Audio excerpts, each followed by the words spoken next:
Socrates, you have been found guilty for the crimes of corrupting the youth and denying the gods of the state. As is our custom, what would you suggest your punishment be?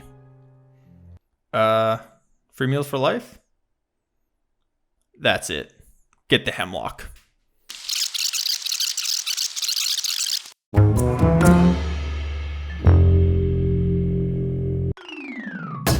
The year was 469 BC. The place, ancient Athens.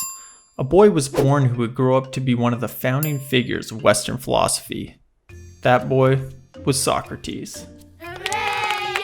In fact, Socrates would become so influential that those who came before him would be known as the pre-Socratic philosophers. But his influence would span much further than just philosophy. Through his Socratic method, and a little more on that in a minute, he has impacted tons of different fields, including political science and law. He even helped create what we now call the scientific method. Thank you. So with all this influence, you might be thinking, Socrates must have been quite the prolific writer. Well, not exactly. See, Socrates wasn't actually a fan of writing things down. So everything we know about the guy comes from these three guys. But most notably this guy. See, Plato was Socrates' pupil. No, not that pupil.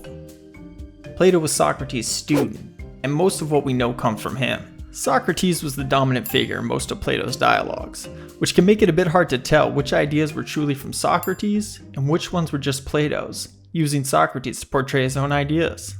This is known as the Socratic problem.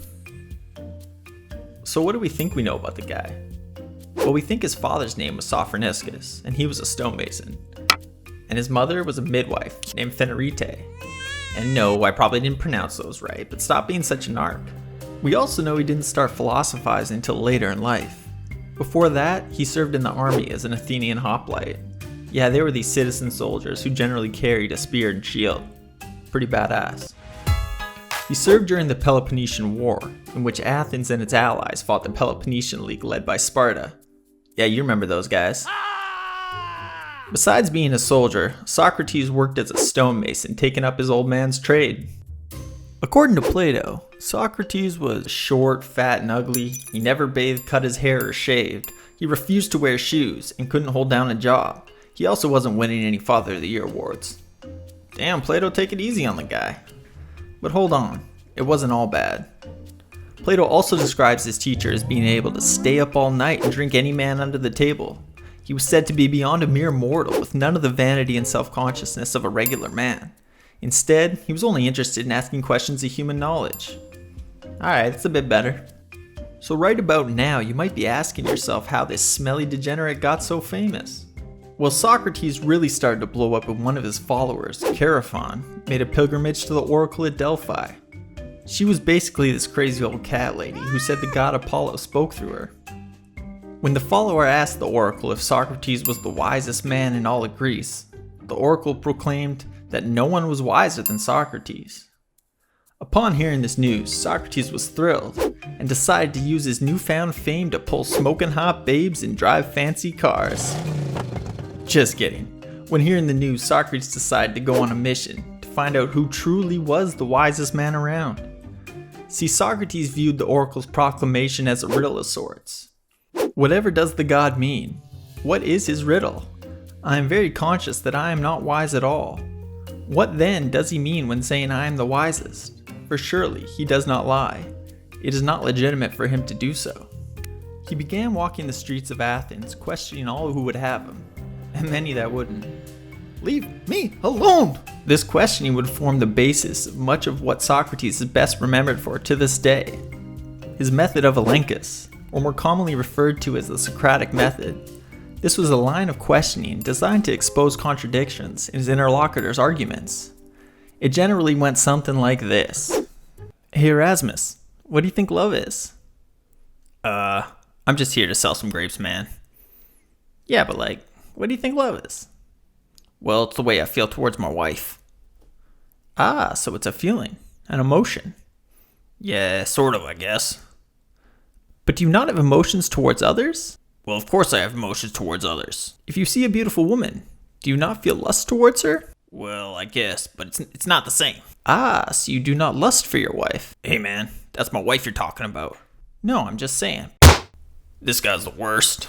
Shockingly, all this questioning and making people look stupid didn't play so well with the Athenians, and Socrates had made a great deal of enemies, some of which had had enough. In 399 BC, 3 citizens, Meletus, Anytus, and Lycon, brought charges against Socrates. He was brought before the court and tried on the charges of corrupting the youth and denying the gods of the state. The main source of what occurred in the trial comes from Plato's The Apology, which can be kind of confusing since Socrates certainly wasn't apologizing for his crimes. The name of the dialogue comes from the Greek apologia, which translates more of a defense instead of an apology.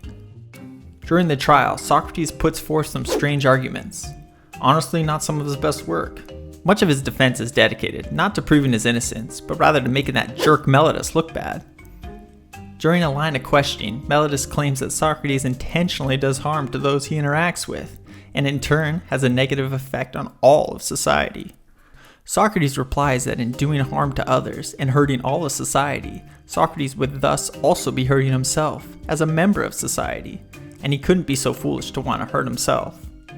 So if harm is done, it must be unintentional, and a person who does harm unintentionally should be instructed and not tried and punished. In possibly the most famous passage in the Apology, Socrates compares himself to a gadfly and Athens to a lazy horse. He claims that without him, the Athenian state would drift into a deep sleep. Luckily he's there, annoying as it may be to some, to awaken the state into productive and virtuous action. Oh! Really, Socrates? This is the best you got? You know they can put you to death, right? Well, in the end, Socrates is found guilty by a slim margin. And as was the custom in ancient Athens, Socrates was given an opportunity to suggest his own punishment. A suggestion of exile would most likely have spared his life. But Socrates decided to go in a different direction. He suggested that for his service to the state, he should be awarded free meals for life at the Prytaneum. That was this religious and political center of Athens. Yeah, that didn't go over so well with the jury, and they decided instead to sentence him to death. Socrates would be executed by drinking a poisonous beverage of hemlock. Although he likely could have escaped and avoided his death sentence, Socrates chose to stay, citing it as the virtuous move. Socrates stoically, although those guys weren't invented yet, accepted the verdict with the observation that no one but God knows what happens after death, and so it would be foolish to fear what one does not know. He also warns the jurymen who voted against him that in silencing their critic rather than listening to him, they have harmed themselves much more than they have harmed him. And with that, Socrates was put to death. Socrates was put to death in 399 BC at the age of 70, but since then his influence has only grown. Today, the Socratic method plays a large role in how philosophy is practiced, and how we figure out what we know and what we don't know. So we should all raise a glass to the guy, and just make sure it ain't hemlock.